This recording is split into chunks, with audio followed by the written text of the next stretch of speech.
Okay, well, welcome to the VC panel. Today we have three outstanding investors, Patrick, Tony, and Astasia. We're going to cover what it takes to go from seed to Series A. And to begin, let's start with Patrick. Give a little bit on your background and what you're investing into, and then we'll go around. Thanks, Molly. And hi, everyone. Again, my name is Patrick Salyer. I'm a partner at Mayfield. Mayfield is a 55-year-old early stage venture capital firm. So we invest in lead and co-lead rounds at seed, Series A, Series B, checks ranging from a couple million up to 15 million. Personally, I'm focused in AI middleware and applications. So a lot of the areas that I'm seeing and interested in are AI agents. Everything's AI agents today for various horizontals and verticals. We're seeing a lot of innovation on business models like services companies that are now AI enabled. We're seeing all sorts of AI builders like Lovable for marketing, Lovable for sales. So these are kind of some of the more interesting things that we're seeing right now. Yeah, thanks, Molly. I'm Tony Wang, managing partner at 500 Global. We got started in Silicon Valley and now in our 15th year, about 2.1 billion AUM. We are pre-seed and seed, so we're often the first check-in. We're early investors into companies like Canva, Topdesk, Intercom. And then more recently, our AI companies have really just accelerated. So Sakana AI, we're the first investors there, Deep Infra, and Play AI, which is now part of Meta's Superintelligence Lab. So we're often talking to founders before they even start their businesses. So we're definitely open to chatting. Hi, everyone. I'm Astasia Myers. I'm a AI-focused general partner at Felicis Ventures. Felicis is an early-stage VC fund that invests across inception, seed, Series A, and Series B. We tend to lead and write checks between about 1 and 40 million. We've been really humbled to be part of the journeys of many of these hypergrowers, from Mercor to Canva, Notion, Runway, Supabase, among others. We think about AI across the stack, and so I've been looking at infra, security, AI apps, and even the application to frontier technologies like robotics with our investment in Skilled and defense tech as well. A heavy bench of investors and experts in this next generation of AI. Not to skip over myself, but I am Molly O'Shea. I run Sorcery. It's a tech and investing newsletter and podcast. And I do know that Sam Altman is related to Jack Altman. I don't know if you've seen that clip, but it's not. It's not. It was fake. Anyways, so to begin, I just want to know, so what is the current trend that's happening right now? We've gone through so many different waves in AI. What is happening at the earliest stages? Astasia, maybe do you want to break this down? Mm-hmm. One theme in AI that we're incredibly excited about is AI voice. We've been investing across the stack with AI voice and audio models at the infrastructure layer, middleware, so the tooling to build the workflows themselves, and AI voice native applications. Actually, yesterday, I announced I had led an investment in a business called Assort Health, which is using AI voice for patient communication and access. And it's one of these hyper growthers in healthcare. One of the reasons being is AI voice is a very powerful technology. Previously, you had people manually picking up calls, either people working internally at companies or in contact centers. It was a very painful process with very little automation. Now, with the immeasurable improvements in AI voice models, you can not only automate the task, but often the NPS of the experience is better. And so the ROI for these Gen AI app companies that are voice native is incredibly high, and customers are just ripping it out of the hands of these early stage offerings. And so we are super excited about AI voice and thinks it's a technology that's in right now. Yeah, Feel just free to building take off it that. away. Yeah, and I think like Assort Health is an amazing example of what's happening in general with AI agents and what we're calling AI teammates, or this idea that like the last generation of software was really about SaaS, like systems of record, systems of engagement.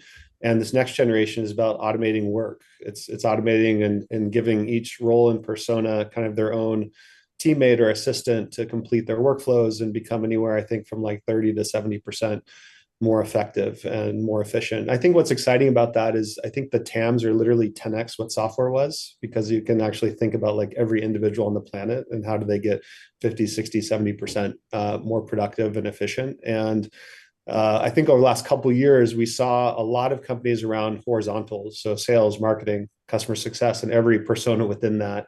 And now this is moving towards things like verticals. I think Assort Health is an amazing example.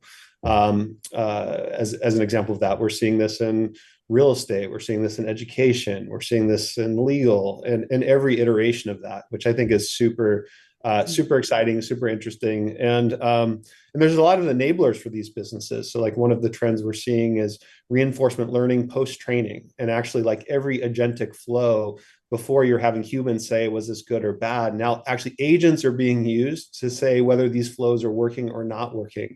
And there's companies that are producing that. So the infra level is being impacted by this as well. So I still think we're actually pretty early in this trend. And what's exciting for builders is like you're not replacing software anymore. These are greenfield markets. Some of these TAMs don't exist, but we think they're very large. And you're seeing kind of every iteration. And the companies that are building around this, the founders, tend to have a lot of insight in those areas. They tend to have been building in those areas for the last 10 or 15 years. So you're seeing repeat entrepreneurs, first-time entrepreneurs, but folks that have like a lot of perspective about those areas. Yeah, I think when we look at a company, what I always want to ask is, how fast is the technology moving and how broken is the experience? So maybe a couple of years ago, it's pretty clear that text and images, the winners were becoming more and more clear there, but we didn't know who the winners in voice were, right? So that's why we invested in voice agents, voice model companies. But today, as Astasia has mentioned, we probably wouldn't invest in another voice model company, but voice agents is something that I think the experience is still relatively early and still relatively broken, but the surface area is huge. And that's where we look at, okay, well, there's definitely a problem to be solved. If you're building in that space, the question I would have for you is, as a founder, the voice agent approach, which we love, still feels like an interim approach, because in the end, everything will either be API or MCP'd, but the voice agent is actually a really good interim approach where if you don't have an MCP or if you don't have an API, you get to just pick up the phone and call. So we really like that. And as a founder, you kind of want to start navigating, how do you go from sort of this interim approach to something that would be, durable. So that's one thing that we ask founders when they're building in the voice space. Other areas that we like, security. Anytime you have a new technology, there's obviously new adversarial vectors that open up, healthcare, fintech, and others. As the folks on the panel mentioned, lots of verticals and surface area there. Tony, before we go too far, could you just share what MCP means for people that don't know the term? Oh, yeah. So basically the model context protocol, where Anthropic came out with that first. It looks like all the other labs are now starting to adopt it. It's basically a way to interface with, if you don't have an API, or if you don't have a specific way for a model to be able to relate to your database, that's a protocol that OpenAI, Gemini, Anthropic, all these labs that are building agents are now using. So basically, it gives you a way to interface with anything. So it'll be a future agent to agent interaction, as opposed to sort of mouse and keyboard using a UI. So that's a really exciting future. Obviously, there's lots of applications, sites, merchants, brands that don't have it supported yet. But we believe that that's where it's going. But in the interim, you'll see this messy middle. The hot topic. It's a trending term. Have to clarify that. Okay, so now as we I just want to lay out more on the investing side. Like, we have access to some phenomenal investors right here in front of us. So I'd love to understand more about the growth expectations between the seed to Series A, because the graduation rates have kind of dramatically taken a turn, whether or not you're an AI company or you are. And so I'll bring up this slide deck from Carta that we have access to. And feel free to tell me to go to any slide that you want. But I guess to start off, what level of growth do you now expect between seed to Series A companies? It's become kind of a contentious topic with this recent clip of Hamant on 20VC talking about getting exponential growth much, much faster. But where do you realistically see this kind of growth? Yeah, that was a pretty interesting clip of you have to go from 1 to 15 to 100 million, and that is interesting versus the one triple, triple, double that many builders have been anchored around for the past few years. Growth expectations are higher than ever before. There is a perspective that the time to build an AI is now, and there's so much revenue to go after and so much opportunity that founders should be heat-seeking missiles for cash in the bag, essentially. And so we tend to see businesses that are in a strong, healthy position to raise their Series A at different levels of growth, depending on the category. I think I do a lot of dev tool and infrastructure investing, and that 1 million ARR number is still a good signal, but the time horizon to get there is no longer a year. Usually there's an expectation of that shrinking to the first 2 quarters or 3 quarters. And then for Gen AI applications, the bar is higher of 2 to 3 million. I think this one of the slides that I think is the most interesting to look at of the data that you pulled is the conversion rate today from seed to Series A. It's hovering below 20%, and that is a function of the expectations and flight to quality for investors. Because when they see these breakout growth rates, they'd rather be part of a journey like that that they think can go the really long distance.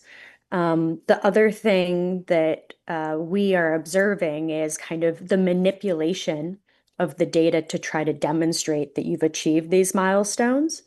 And so we take a very fine tooth comb to looking at the definitions of revenue and ARR that the founders are presenting, because often they're trying to use other proxies like credits or pilots or NREs to show that they have this level of growth.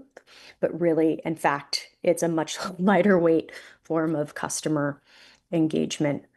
The last thing I'll say about this change in expectations with from investors is that one thing that we pay a special attention to, and one thing that we think is out, is kind of this vibe ARR that may not necessarily be enduring. So even if you are very upfront and direct and using the correct definitions of revenue and ARR, we still want to make sure that that is sticky, there's loyalty to the product, that the migration from your product is hard, so that when we're modeling out the second and third years, we can have confidence in those numbers.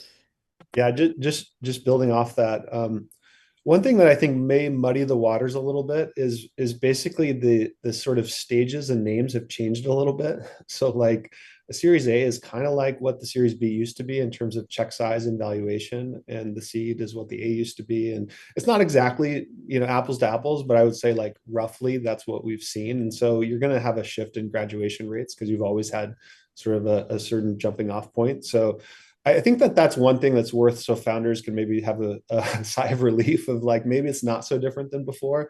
But what I do think is valid right now, which is these markets are so up for grabs, and they're so greenfield, and there's so much latent demand when you really hit something, that the growth should be faster. Because if you think about, like, at least at the application layer in SaaS, you're almost always replacing something that came before. Maybe it was like on-prem to cloud early on, but then it was like cloud version 1, cloud version 2, and that has a certain adoption cycle. But here you just have, like, there's not software in place. So if you hit demand, it should grow quickly.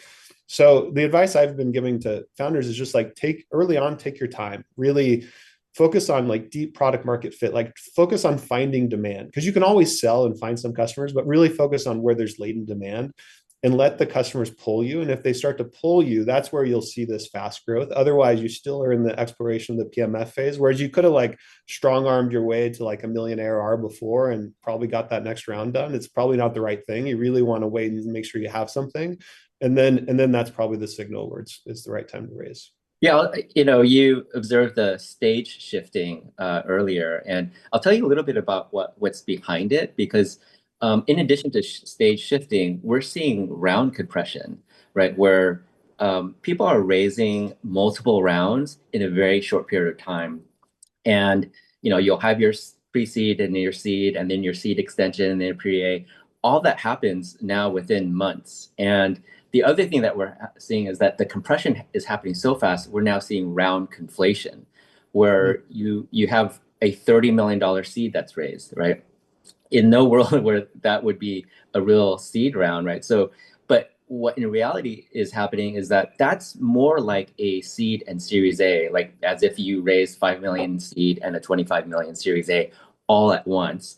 So the expectations when you go out and raise your Series A, your real Series A, is that you would look more like a Series B company. So that's what's causing that stage shift. And some of the fastest growing companies are experiencing that, where they do that 30 million seed and they're able to get to that Series A. But that's certainly, I think, the exception that we're seeing. But it's certainly a dynamic to be observing.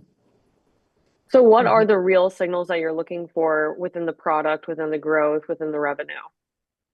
Well, I think, it's always the velocity of growth, right? I think Hemant got unfairly trolled for his comments that he made. And the reason is that if you look at what people said, is like, well, that only applies to a certain, the small percentage of companies that can actually achieve that. But that is the point of venture, to be fair. But I think when people, when investors and founders think about velocity of growth, they fall under 3 different traps when they see these revenue ramps. So the 3 different traps that are most common, they can fall into the first category, which is what I call a cost wrapper. Really, everyone's heard of the model wrapper or GPT wrapper. This is more of like revenue that is actually a cost wrapper.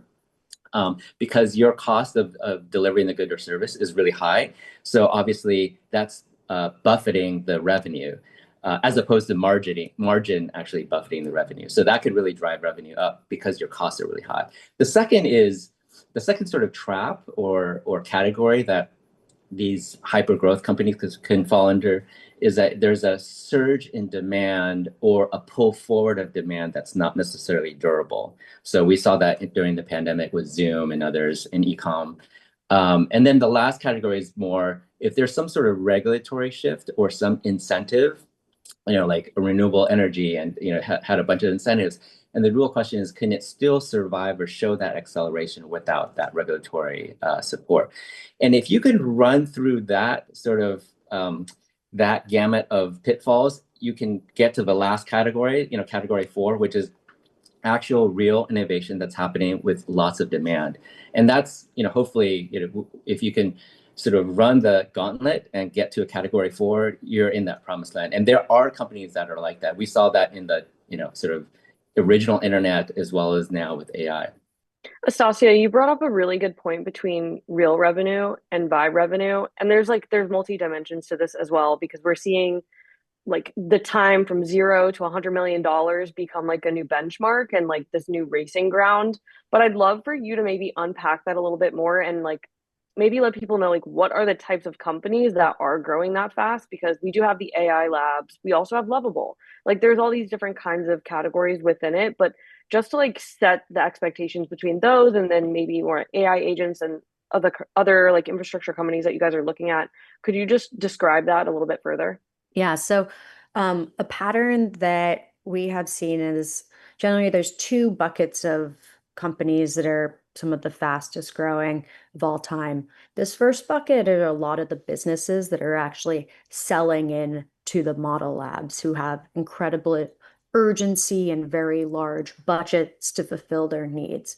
And that is best exemplified by these chain of thought companies from Mercor to Handshake and others, where there's almost infinite budget for the products themselves. And with Mercor, this is one of many acts that they're excited to release to the public. The other bucket that we're seeing hyper growth in is in the prosumer market, where AI has created a really game-changing, delightful experience that wasn't possible before. Usually it is the democratization of a skill that was more specialized to a broader audience. We saw that with Canva that lowered the barrier for design away from the Adobe suite to make anyone a designer and the billions of people that they could sell to. And now we're seeing it with software engineering. Anyone can be a software engineer now with the cursors and lovables of the world. So those are the two big buckets, often companies selling into the model businesses themselves and really delightful Gen AI native businesses that unlock a skill for the billions of people out there who are creators. And where do you see, maybe Patrick, I'm curious from your standpoint, where do you see us right now within this AI super cycle? What trends have already passed and what are you looking forward to, get into next that people are overlooking? Yeah. Gosh, isn't that the ultimate question? Where are we at? Like, is this a bubble or is this not? I have like 3 text messages, people, my friends asking me this question. If I knew the answer, there'd be a lot of things I'd be doing on my own personal bank account. I mean, on my own personal investing account. But you know, I still think like, I mean, the various layers, right? Like the modern sort of data center, power cooling, all this stuff. There's still some innovation to be done there over the next handful of years, I believe, right? And at the infra layer, I mean, you're seeing obviously stuff around agents, MCP, some of these layers. The thing that you have to be aware of there is this time around, the cloud providers are like, they're ahead, like the big hyperscalers. They were the innovators in this market. And so like during the cloud era, they were behind and it was easy to innovate there. And there was a lot of successful cases and we had a bunch of investments there. But at the infra layer, I think they're ahead this time. So you have to kind of like, and they're moving quickly. So you have to be, I think, very aware of that. It's the application layer where all these agents are impacting workflows. And there's just all what I see as net new markets that I think are quite exciting for entrepreneurs. And there's a lot of them. I mean, I think there's like literally trillions of dollars up for grab in these markets. And I think it requires context. I think it requires understanding workflows, understanding buyers. And so I think there's a lot of room for innovation. Now, the counter to that would be as these models get better and they do reinforcement learning on agentic workflows, like what will they take over? What will they own? And so that would be the counter. And there's certainly proof that they're going to go after things like coding and probably some other large categories. I sort of believe in a hybrid world personally. Like I think that it requires so much context and understanding of the end customer and how customers buy and kind of all of this stuff that it's going to be hard to go after this long list of use cases. So that would be the area that, if I was starting a new company, I would really focus on because I think it will be defensible. I think there'll be a lot of room for innovation and it's where we're doing a lot of our investments right now. I think that's a great point, Patrick, and something that we think a lot about, which is what is the integration universe that your product can bring to bear and leverage to have the context for the AI agents. If it is in more esoteric spaces, it's highly unlikely that the model companies or the cloud service providers will be operating there. And so your earned insights from working in the domain, building these technologies, and particularly the integrations, which can be very hard if they're legacy systems, provides more of a technical moat. And if you're automating traditionally manual processes, it's such a sticky product with high ROI, the switching costs will be very high for the buyers as well. So I really agree with the points that you've made. One thing I'll just build off of, like as an observation I've been trying to think about, which is a lot of these agents, at least to date, have been the last mile of building them is actually quite complex and hard, which is a good thing, by the way, if you're a builder, because I think that creates surface area. But a lot of how that's being addressed is either through business model innovation, e.g., you don't provide a technology, you provide a service that's human in the loop, or forward deployed engineers, which is this terminology for like basically parachuting a engineer into a customer to get that last 10%. And what that's meant basically, I think, in terms of like ICP, is you either can make this tractable by going after very large customers, which is kind of what like a Sierra or a Palantir has done, and you have big contracts, or you're very prosumer oriented, longer tail type approach. But there's this like middle ground, which actually like SaaS lived off of, which is like this 30 to 50K contract. It was all hosted in the cloud. It was a 5K setup. You got going in a month. That market is actually like a little bit harder to go after, I think, in this right now, by the way. I think it might become more tractable. But I think as entrepreneurs thinking about where to build, it's like being aware of not just like what you're building, but who the ICP is, and is it tractable to deliver this type of solution now versus in the future, I think becomes really important. Yeah, you're essentially talking How about the to deliver the service for the mid-market, and how if you look at uh, the acquisition costs of CAC and delivery against the LTVs, the numbers just don't really add up at this point. Mhm. Yeah, I was going to ask, so how have business models majoritively shifted? SaaS era is one thing, but this new AI era is causing different kinds of forms and functions. Astasia, to your point, vibe, experimental, there's that cohort, but maybe Tony, if you could answer this one, how are you seeing the shift in business models? I think the shifts in business models are both hitting the startups as well as VCs in general. I think AI is actually disrupting the VC model. And I see that in two ways. One is um, we're now seeing founders that are they're not giving as much the household names, the tier one venture capital firms that have just been around forever. We're now seeing founders that are shifting to a different type of investor, ones that are a little bit more technical. So that was an interesting observation that started happening a couple of years ago. And because we're so early and we have a pretty wide portfolio, we see some of the meetings that founders are taking versus they're passing on, and it was surprising to us when we saw that shift happening. The second shift I think that's happening within venture is, I think about like some of the techniques that model builders use in post training. Like there's a technique called reinforcement learning, and traditionally the criticism there is that it's very sample inefficient and it's also very costly. So you need a lot of compute. And now that we have a lot of compute, RL tends to work really, really well. Now, if you were to put that into startup building, if the cost of building, the cost of capital is coming down, and now you literally have models that are coding for you, we are almost seeing this shift to almost like an RL version of startup building, where you have a big rise in solo entrepreneurs that are not raising money. And so you could almost think of them as just a bunch of founder agents going out there trying things and seeing what works. Now, that wasn't possible before the coding agents. It definitely wasn't possible before cloud. But that's certainly a real trend that we've observed over the last few years. And it'll be interesting because I think the last few decades of venture has been more akin to a post-training technique called supervised learning or supervised fine-tuning, where we as venture investors like, oh yeah, we've operated and scaled companies before. Here's how you would do it. That's sort of like supervised learning. And then you go out and raise from downstream capital, and then your next, like these downstream investors will say, hey, we like this company, but we don't like that company. And what does that sound like? That sounds like RLHF, reinforcement learning with human feedback. So our entire venture industry has almost been built, all the playbooks and all the best learnings and practices have been built through that.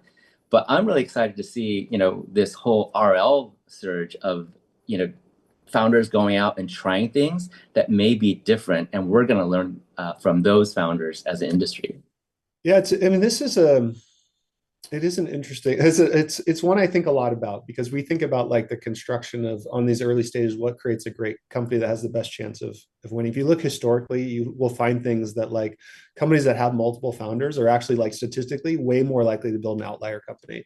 If you look at things like founders here in the Bay Area, although people can argue a lot about geography, great companies can be built anywhere, and they are built anywhere, but statistically, they're way more likely to succeed here. Founders that raise greater than 5 million at a seed, although people say don't raise a lot of money, are statistically more likely to build a great outlier company.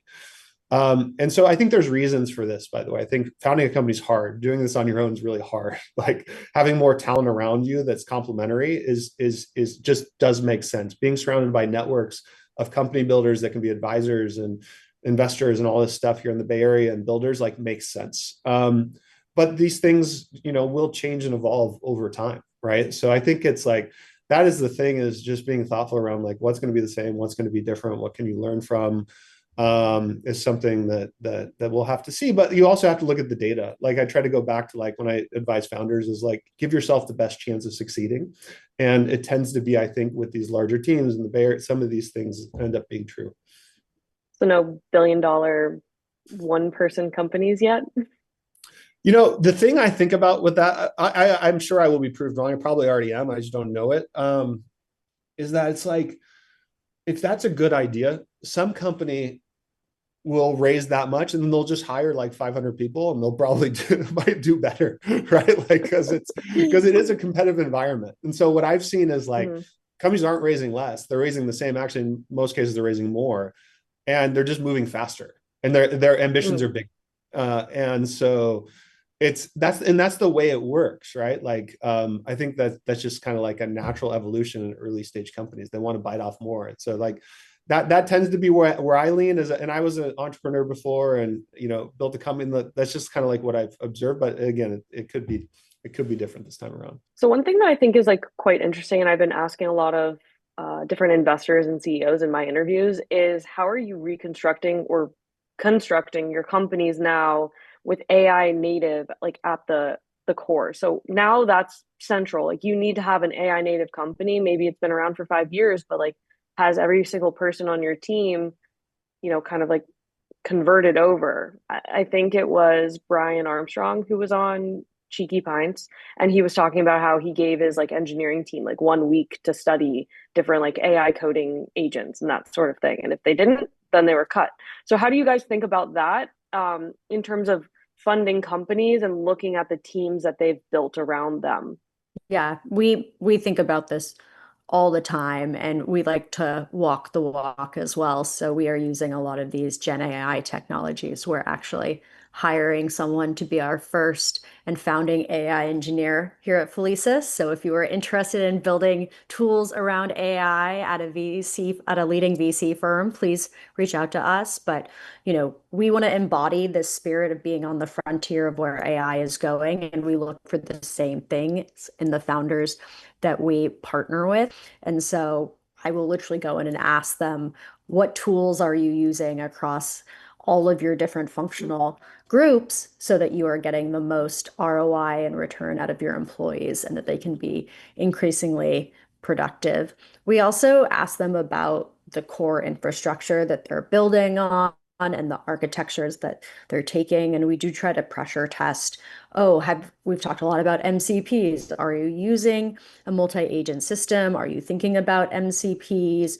Where is your enduring technical advantage in your stack if you're building both at infra and at the app layer? And so we really do like to think through first principles of what does a brand new company look like that's being built in this era. Molly, I'll give you a counterintuitive example of the type of thing that you mentioned in terms of relying on AI. It came from somebody that came to our hackathon recently, and I thought it was so interesting, which is with AI, they're now doing much more manual work.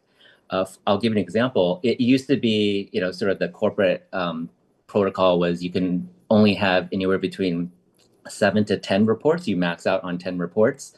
That is, if you're not Jensen and you have 60 reports. But for all the mortals, you probably max out on 10 reports. But what they are mentioning was that because now you can do a lot more with AI, a lot of the management and organizational workflow efficiencies, now they're actually managing, instead of 7 to 10, they're managing 15 to 20 people. and the organization is actually getting flatter. And so there's actually much more attention that they need to have with each individual IC.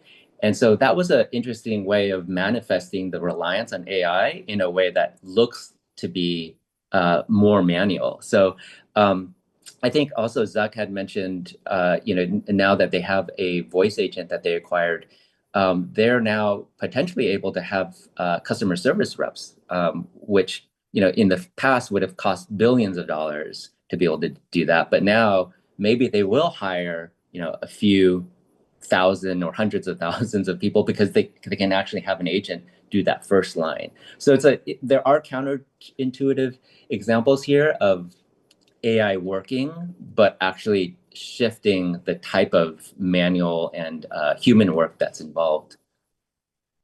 I just want to build off what Tony you just mentioned. So it goes without saying, like, you have to be using these AI tools, and if you aren't, you're like dead in the water. But what I would say is, like, it's never become more important just to have conversations with customers and prospects and have unique insight about the market. Like, it sounds like an obvious thing, but like it's so evident when you come across a founder who has just spoken with not like 1, 2, 3 customers with anecdotes. They've spoken with 100 customers or 100 prospects, and they have just this texture of the market. And that, I think, in this moment in time where you can build anything, that becomes so critical, is to have some unique insight that someone else doesn't have. And how do you embed that into the product that anyone can build is like the real question. So that I think almost becomes like the IP early on at the seed stage that the founder needs to bring to bear. We think about that as well. We call it learning velocity is more important than ever before.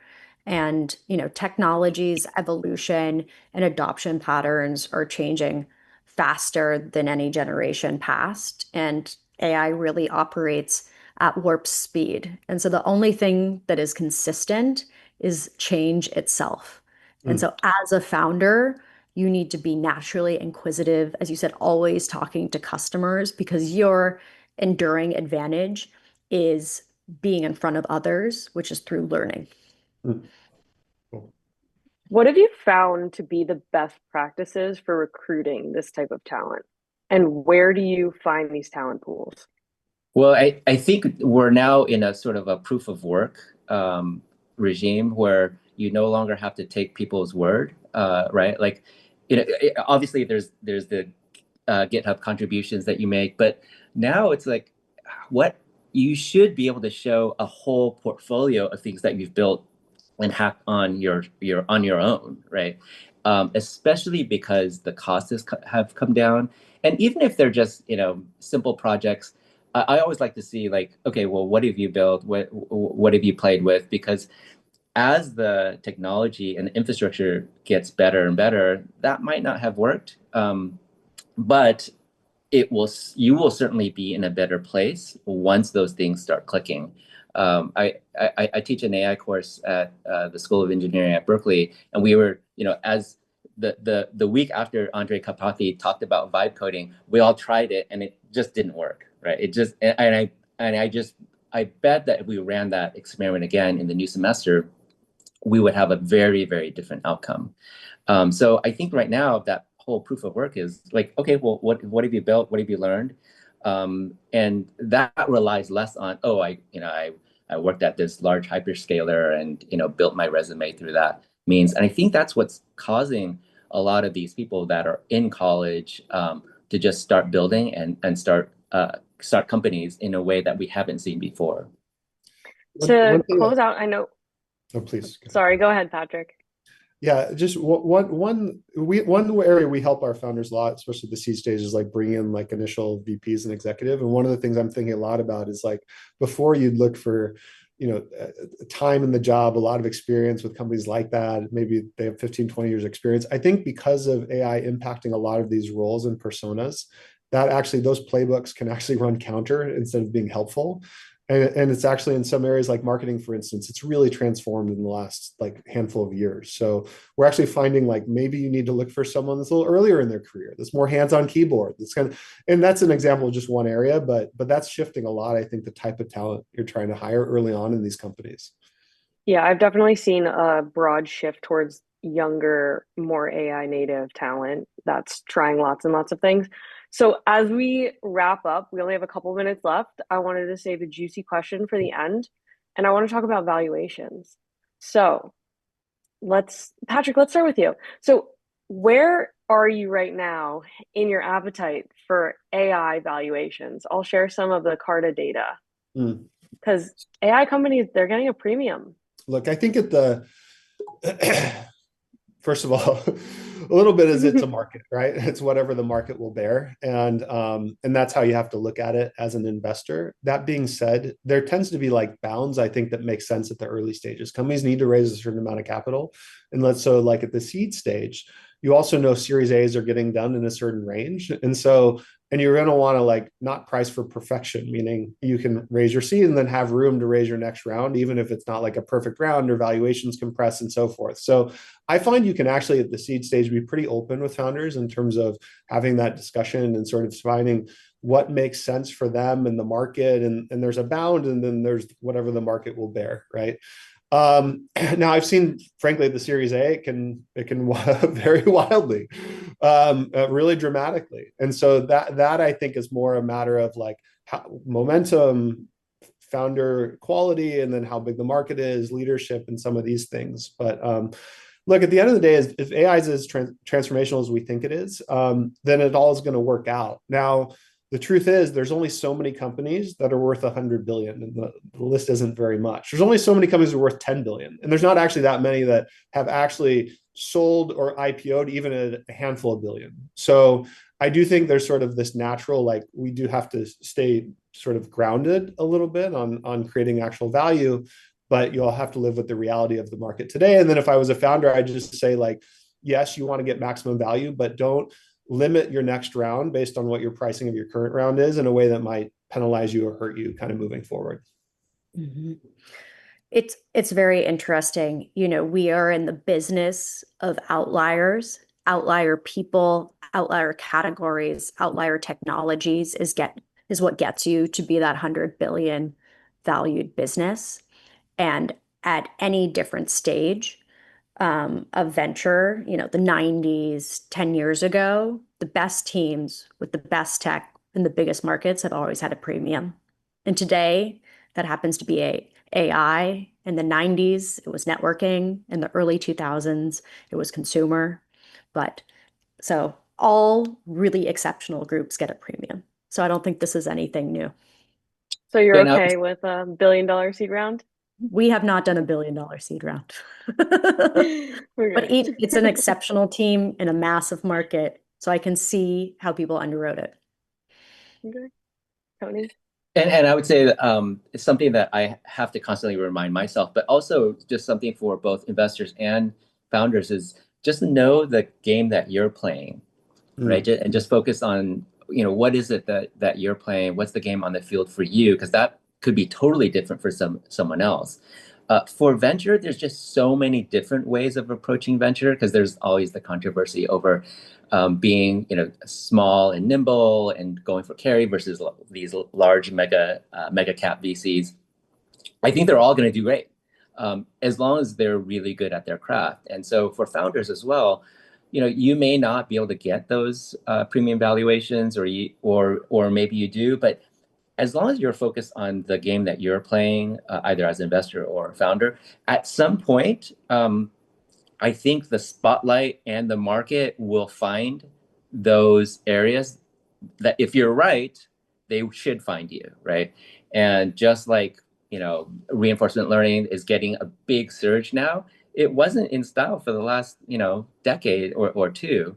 But, you know, people that were doing in that area just kept pushing on it. And now that it's their time to really move the technology forward. So similar to founders and investors, know the game that you're playing and keep doing that as best as you can.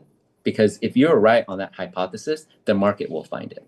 Wonderful. Well, great way to close it all. Thank you so much. And thank you to everyone who's listening. If you want to find everyone here, I'm sure we're going to be sending out Twitter links, LinkedIn links, and you can find us all online. So thanks, Molly. Thank Thanks, you. everyone. Thanks, everyone. Thanks, everyone.